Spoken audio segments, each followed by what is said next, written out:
نحمده ونصلي على رسوله الكريم اما بعد فاعوذ بالله من الشيطان الرجيم بسم الله الرحمن الرحيم رب اشرح لي صدري ويسر لي امري واحلل عقدة من لساني يفقهوا قولي۔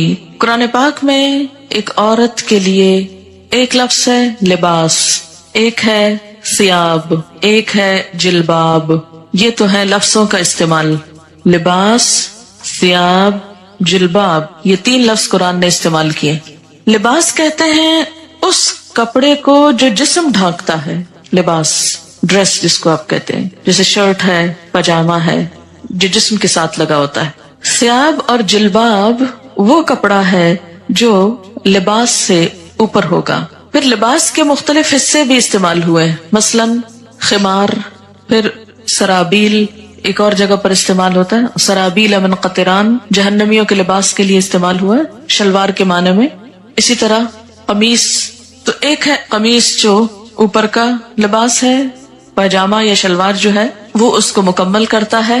عورتوں کے لیے ایک زائد ڈریس ہے مردوں سے، اور وہ ہے خمار جس کا سورۃ النور میں ذکر ہوا ہے، دوپٹہ، یہ سب کچھ لباس میں شامل ہو جاتا ہے۔ اس کے بعد ثیاب اور جلباب باہر جانے کے لیے استعمال ہوتا ہے۔ یہاں بوڑھی عورتوں کو کیا کہا کہ باہر جاتے ہوئے پھر وہ بڑی چادر جس کو ثیاب ان کا بولا گیا وہ اتار دیں، کیونکہ اگر ثیاب سے مراد لباس ہوتا تو پھر آپ خود سوچ سکتے ہیں کہ اس کا معنی کیا بنتا ہے۔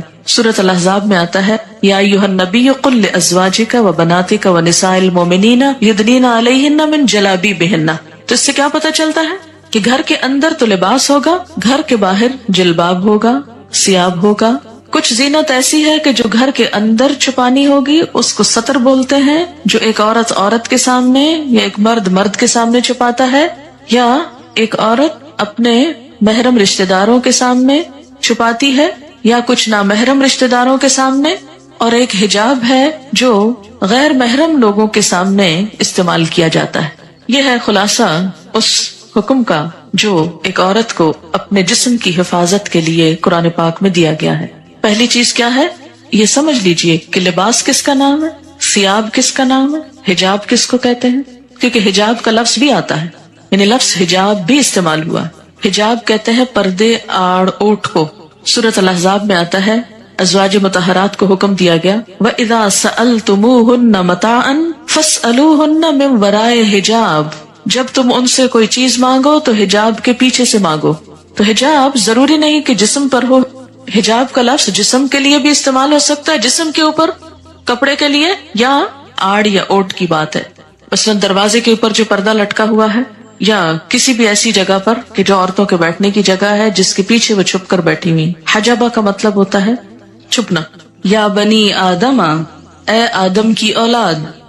بنی ویسے تو ابن سے ہے اور اس کی جمع بنین ہے، اور مضاف ہونے کی وجہ سے نون اڑ گیا ہے تو بنی آدمہ رہ گیا بنین آدمہ کی بجائے، لیکن مراد اس سے مرد اور عورتیں سبھی ہیں۔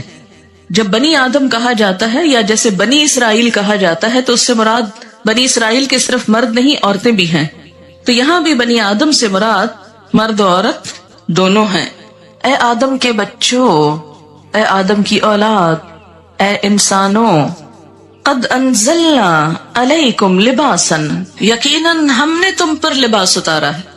انزلنا ہم نے نازل کیا، علیکم تم پر، لباسن لباس، یعنی انسان کے اندر لباس پہننے کا جذبہ یا خیال ہم نے اس کے دل میں ڈالا۔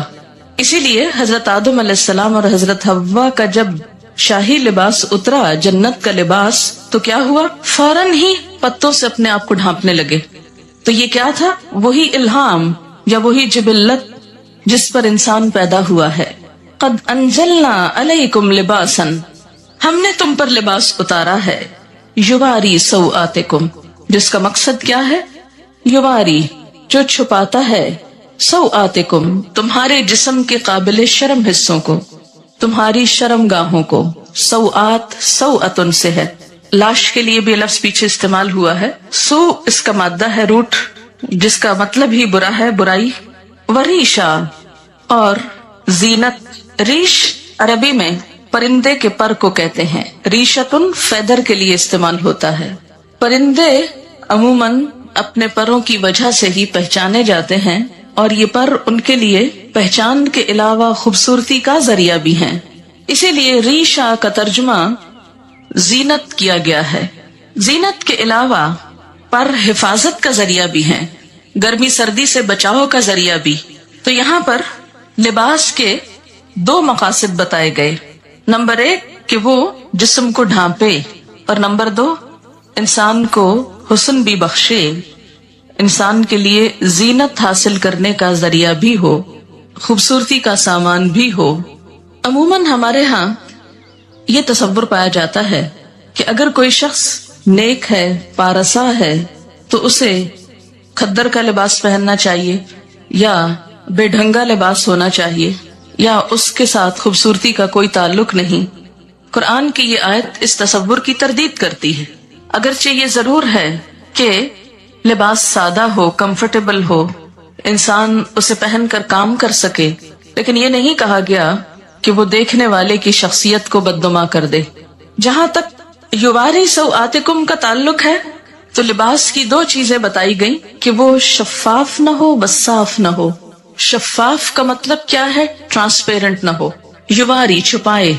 اگر کوئی لباس جسم کو چھپاتا نہیں، یواری کی صفت پوری نہیں کرتا، تو وہ بھی اسلامی لباس نہیں. اور دوسرا وصاف نہ ہو. وصاف کا کیا مطلب؟ اتنا ٹائٹ نہ ہو کہ جس سے جسم کے اعضاء الگ الگ نظر آنے لگے. نہ مردوں کے لیے یہ پسندیدہ ہے اور نہ ہی عورتوں کے لیے. اب آپ دیکھیں کہ یہ جو شرط لگائی گئی، یواری، جو چھپائے. اب ذرا سب اپنے اپنے لباس کو دیکھیں، کہیں آپ کا جسم جھلک تو نہیں رہا. دیکھیں نا، خود کو نہیں دیکھ سکتے، خود کو نہیں دیکھ سکتے. شرم، اپنے آپ سے شرم، تو دوسروں سے شرم نہیں آتی، اور اس سے بڑھ کر اللہ سے نہیں آتی.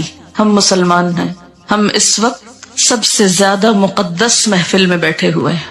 اگر اس محفل میں بیٹھ کر اللہ کا حکم پورا نہیں کر سکتے، کہاں کریں گے؟ فطرت میں ہے نا، اس لیے ابھی دین سے نہیں پوچھیں، فطرت سے پوچھیں.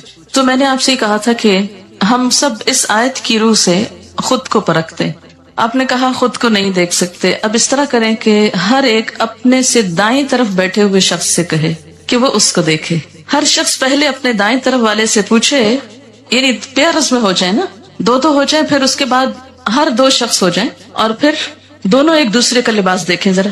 اور کیا دیکھ کر بتائیں گے کہ کیا آپ کا جسم اس سے جھلک رہا ہے یا نہیں. یہ دین، ابھی دین کی بات نہیں ہو رہی، یہ فطرت کی بات ہو رہی ہے نا. دیکھیں آپ کے جو ماں باپ تھے سب سے پہلے والے، آدم اور حوا، ان کو کسی نے سکھایا تھا؟ کسی نے نہیں بتایا، لیکن پیور تھے نا. تو باوجود اس کے کہ شیطان کے حملے کا شکار ہو چکے تھے، لیکن جو ہی شیطان نے ایک حملہ کیا، دوسرا نہ کرنے دیا، اپنے آپ کو ڈھانپ لیا فوراً.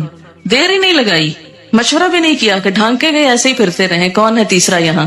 وہ یہ کہہ سکتے تھے نا کوئی تیسرا تو ہے نہیں، اور وہ تو آپس میں شوہر اور بیوی تھے، ان کا کیا پردہ. کوئی وحی نہیں آئی تھی کہ جسم ڈھانپو. وہ تو کیا ہوا، آ کے شاہی لباس اتروائے گئے. پھر آپ دیکھیں کہ آپ میں سے کچھ لوگ سوچ رہے ہوں گے کہ تو ہم عورتوں میں بیٹھے ہیں، کیا فرق پڑتا ہے. لیکن کیا ہم یہ لباس صرف عورتوں میں پہنتے ہیں یا باہر بھی، جہاں آدمی ہوتے ہیں سڑک وغیرہ، گاڑی میں، وین میں، ڈرائیور، دوسرے تیسرے، ان کے سامنے بھی. اور پھر تیسری چیز یہ کہ اسلام کی روح سے نہ پوچھیے نہ بتائیے، صرف فطرت کے اعتبار سے پوچھیے کہ گھٹنوں سے اوپر کا حصہ جو ہے نا، یہ خاص طور پر قابل شرم ہے نا، جس کو ران بولتے ہیں، اوپر کا حصہ، ٹانگ کے اوپر کا حصہ جو ہے. آپ دیکھیں کہ کیا یہ عورتوں کو بھی دکھانا چاہیے؟ نہیں، عورتوں کو بھی نہیں دکھا سکتے. پنڈلیوں کی حد تک خیر ہے، لیکن گھٹنا میں نی، جو نیز ہے آپ کے، اس سے اوپر عورت بھی نہیں دیکھ سکتی. اسی طرح پیٹ، کمر، یہ حصے. تو آپ اپنی اپنی لباس کو چیک کریں کہ کیا آپ کے بیٹھنے کے انداز سے، کیونکہ میں جب یہاں سے پڑھا رہی ہوتی ہوں نا، بعض اوقات میری نظر پڑ جاتی ہے اور پڑھانا میرے لیے مشکل ہو جاتا ہے. لیکن میں نے اتنے دن اس لیے خاموشی اختیار کی کہ میرا حکم آپ کیوں مانے. میں آپ پہ داروغہ نہیں بنا کے بھیجی گئی. معلم تو ہو سکتی ہوں لیکن داروغہ نہیں، پولیس مین کا کردار نہیں. جو اللہ سے نہ ڈرے وہ مجھ سے کیا ڈرے گا. اگر مجھ سے ڈریں بھی تو آپ کو تو کوئی فائدہ ہی نہیں، کوئی ثواب ہی نہیں. ثواب تو اللہ سے ڈرنے کا ہوگا.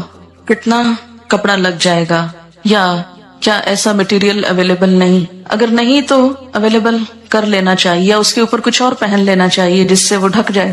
کیونکہ بخاری اور مسلم کی حدیث ہے صنفان من اہل النار لم ارہما، آگ میں جانے والوں کے دو گروہ جنہیں میں نے نہیں دیکھا. ایک گروہ ان میں سے مردوں کے بارے میں ہے، ظالم حکمرانوں کے بارے میں ہے، اور دوسرا عورتوں کے بارے میں ہے. حدیث کے الفاظ ہیں، یہ میرے الفاظ نہیں کہ مت سوچیں کہ آپ یہ کیسی باتیں کر رہی ہیں اور ہم کو یہ ڈرا رہی ہیں اور یہ کہہ رہی ہوں. میں تو کوئی حیثیت نہیں رکھتی کہ آپ کو کچھ بھی کہوں. نبی صلی اللہ علیہ وسلم کے الفاظ ہیں، اور جو آپ پر ایمان لاتا ہے آپ کی بات کو بھی اسے ماننا چاہیے، ورنہ تو ماننے کا کوئی مقصد نہیں. اور اگر ہم چاہتے ہیں کہ قیامت کے دن آپ ہماری شفاعت کرائیں، آپ ہمیں حوض کوثر سے پانی پلائیں، حشر کے میدان میں جہاں اتنی گرمی ہوگی کہ ہر شخص، حدیث میں آتا ہے ہر شخص عطش پیاس کی رٹ لگائے ہوئے ہوگا، ہر شخص پسینے میں ڈوبا ہوا ہوگا، جس کی تھوڑی سی جھلک آپ کو ہلکی سی، اس سے 70 گنا 70 ڈگری ٹیمپریچر زیادہ کہہ لیں. سورج قریب ہوگا، کوئی چھت سایہ بھی نہ ہوگا سوائے رحمان کے عرش کے سائے کے، کہ جس کے نیچے مخصوص لوگ جا سکیں گے، ہر ایک نہیں پہنچ سکے گا وہاں. آپ صلی اللہ علیہ وسلم اپنی امت کو حوض کوثر سے پانی پلائیں گے، اور جس کو ایک دفعہ پلائیں گے دوسری دفعہ اس کو پیاس نہ لگے گی. ہم اپنے اس لباس میں آپ کے سامنے جا سکتے ہیں؟ مثلا سوچئے کہ جیسے تصور میں لائیے کہ نیچے آپ صلی اللہ علیہ وسلم تشریف رکھتے ہیں اور آپ لفٹ سے اترے ہیں، سیڑھیوں سے اترے اور آگے آپ کی ملاقات ہو جاتی ہے ان سے، فیس کر سکتے ہیں ان کو؟ تو وہاں ان سے حوض کوثر سے پانی لے کے کیسے پئیں گے اگر ایسے عمل ہوئے؟ آپ نے فرمایا نساء کاسیات عاریات، نساء عورتیں، کاسیات لباس پہنے ہوئے، کاسیہ کسوہ سے ہے، کاسیات عاریات، عاریہ عورت سے، عاریہ ننگی، عریانی سے، ایسی عورتیں جو لباس پہن کر بھی ننگی ہوں گی، obviously یعنی جسم اس میں سے جھلک رہا ہوگا. نساء کاسیات عاریات رؤوسہن کاسمنۃ البخت، ان کے سر اونٹ کی کوہان کی طرح اونچے اٹھے ہوئے ہوں گے. ہیئر سٹائل کی طرف اشارہ ہے کہ ان کے سر اونچے اٹھے ہوئے ہوں گے. کس طرح؟ جیسے اونٹ کی کوہان اٹھی ہوئی ہوتی، کوہان اس کی ہم کو کہتے ہیں نا وہ ابھرا ہوا حصہ ہے. فرمایا لا يدخلن الجنت، یہ جنت میں داخل نہ ہو سکیں گی، ولا یجدن ریحھا، اور اس کی خوشبو بھی نہ پا سکیں گی، حالانکہ اس کی خوشبو دور دور تک پھیل رہی ہوگی. تو قرآن کا یہ حکم ہمیں کیا بتاتا ہے کہ ہم ایسا لباس پہنیں جس سے ہمارے سطر ڈھک جائیں. اسی لیے ہمیں جو دعا سکھائی گئی لباس پہن کر وہ کیا ہے؟ الحمدللہ الذی کسانی، اللہ کا شکر جس نے مجھے لباس پہنایا، ما اواری بہی عورتی، جس سے میں اپنے عریانی کو چھپا سکتا ہوں. تو اس دعا میں بھی یہی لفظ ہے، واتجمل بہی فی حیاتی، اور میں اپنی زندگی میں اس سے خوبصورتی حاصل کرتا ہوں. تو لباس کا دوسرا مقصد کیا ہے؟ وریشا، خوبصورت لباس ہو. خوبصورتی پسندیدہ ہے، لباس میں ڈیزائننگ میں حرج نہیں. ایک آدمی نے پوچھا یا رسول اللہ صلی اللہ علیہ وسلم، ایک آدمی کو یہ پسند ہے کہ اس کا لباس خوبصورت ہو، تو کیا یہ تکبر ہے؟ آپ نے فرمایا ان اللہ جمیل، بے شک اللہ خوبصورت ہے، یحب الجمال، خوبصورتی کو پسند کرتا ہے. اللہ تعالیٰ خود خوبصورت ہے، خوبصورتی کو پسند کرتا ہے. تکبر تو حق کو نہ ماننے اور دوسروں کو حقیر سمجھنے کا نام ہے. تکبر کیا ہے؟ حق کو نہ ماننا، بات سمجھ بھی آ جائے قبول نہ کرنا. جیسے آج یہ بات ہوئی، اب آپ میں سے کچھ لوگ اپنے عمل کو بدل لیں گے اور کچھ پرواہ بھی نہیں کریں گے، کوئی نہ کوئی تعویل ڈھونڈ لیں گے. کسی کا تو کچھ نقصان نہیں اس میں، ان کا اپنا ہی ہے. فرمائے تکبر تو حق کو نہ ماننا اور دوسروں کو حقیر سمجھنا ہے. البتہ شہرت کے لیے لباس پہننے پر وعید ہے. شہرت کا لباس، دکھاوے کا، دوسروں کو مروب کرنے کا. حدیث پاک میں ہے من لبس ثوب شہرت فی الدنیا البسہ اللہ ثوب مذلت یوم القیامہ، جو شخص دنیا میں شہرت کا لباس پہنے گا اللہ قیامت کے دن اسے ذلت کا لباس پہنائے گا. مشکات کی روایت ہے. لباس قیمتی بھی ہو سکتا ہے لیکن اپنی حیثیت کے مطابق، اسراف نہ ہو. یہ نہیں کہ کھانے کو ہے نہیں اور ساری آمدنی لباس پر لگ رہی ہے، پوری کی پوری تنخواہ خواتین کی صرف لباس کی خریداری میں چلی جائے تو یہ اسراف ہوگا. مثلاً آپ صلی اللہ علیہ وسلم نے ایک مرتبہ ایک چادر پہنی جس کی قیمت 1000 روپے کے برابر تھی. اب 1000 روپے کی ویلیو بھی بدلتی رہتی ہے. اسی طرح امام ابو حنیفہ رحمۃ اللہ علیہ کی ایک چادر تھی جس کی قیمت 400 اشرفیاں تھی. 400 اشرفیاں، اشرفی کس کا سکہ ہوتی؟ سونے کا. تو اس سے آپ اندازہ لگائیں کہ کتنی مہنگی ہوگی. خاص موقعوں پہ پہنتے تھے. اس کا یہ مطلب نہیں کہ ہم لاکھوں کا دلہن کا جوڑا بنا کے بیٹھ جائیں کہ امام ابو حنیفہ کی چادر ایسی تھی. وہ جوڑا اور اس میں بہت فرق ہے. مسند علم پر قیمتی لباس پہن کر بیٹھنا وہ اور چیز ہے، لیکن ایک دکھاوے کے لیے، ایک ریاکاری کے لیے، دوسروں پہ روب جمانے کے لیے اتنا پیسہ خرچ کرنا بالکل مختلف چیز ہے. امام مالک کے حالات زندگی میں آپ نے پڑھا ہوگا کہ وہ جب حدیث کے درس کے لیے آتے تھے تو روزانہ نیا جوڑا پہنتے تھے اور ایک دفعہ پہننے کے بعد اس کو صدقہ کر دیتے تھے، یعنی جو لباس ایک دفعہ پہنتے تھے وہ دوبارہ نہیں پہنتے تھے. نہایت خوبصورت، صاف ستھرا، عمدہ لباس ہوتا. جب ان سے پوچھا گیا کہ آپ ایسا کیوں کرتے ہیں تو وہ کہتے کہ نبی صلی اللہ علیہ وسلم کی حدیث یا آپ کی مجلس کے وقار کے لیے، کیونکہ ہر مجلس کا ایک وقار ہوتا ہے. اتنے بڑے انسان کے نام پر قائم کی ہوئی مجلس میں سب سے بہترین لباس پہنتا ہوں، اور جب مجلس ختم ہوتی لباس اتارتے اور صدقہ کر دیتے، اپنے شاگردوں کو دے دیتے. ان کے ہاں ایسا ہوتا تھا کہ مختلف لوگ مسلسل آتے، کچھ عرصہ رہتے، ان سے سیکھتے، پھر آگے چلے جاتے. تو یہ طالب علم بھی ہوتے تھے، مسافر بھی ہوتے تھے، اور ان کے پاس یہ لباس کہاں سے آتے تھے؟ ان کے مختلف شاگردوں کی طرف سے جو چلے جاتے، وہ پھر بعد میں ہدایہ بھیجتے اور وہ ان کو ان کی خوشی کی خاطر استعمال کرتے اور ساتھ ہی صدقہ کر دیتے. ہمارے ہاں تو تصور ہے نا کہ صدقہ صرف اس چیز کا ہو سکتا ہے جو گھسی پٹی بیکار فضول ہو جائے، جس کا اب آئندہ کوئی استعمال ہے ہی نہیں، اس کو صدقہ کر دو. لیکن کوئی چیز جو استعمال کے تھوڑے سے بھی قابل ہو اسے رکھے رکھو، چاہے استعمال کا موقع ملے یا نہ ملے. تو اصل چیز جس سے بچنا چاہیے وہ دو ہیں، ایک تو ریاکاری، اسراف، اور دوسرے بے حیائی کا لباس. لباس انسان کی شخصیت کا بھی پتہ دیتا ہے. لباس انسان کے باطن کا رنگ ہوتا ہے کہ وہ اندر سے کیسا ہے. جیسا وہ اندر سے ہوتا ہے ویسے ہی وہ لباس پہنتا ہے. ہر شخص کی اپنی ایک چوائس ہوتی، اپنا اس کا ایک ڈیزائن ہوتا ہے، اپنا ایک سٹائل ہوتا ہے. پھر جو خوبصورت بات یہاں پتہ چلتی ہے وہ یہ ہے کہ خوبصورت لباس کو ریش پر سے تشبیہ دی گئی. اس وقت کچھ پر آپ کو دکھانے کے لیے لائے ہیں.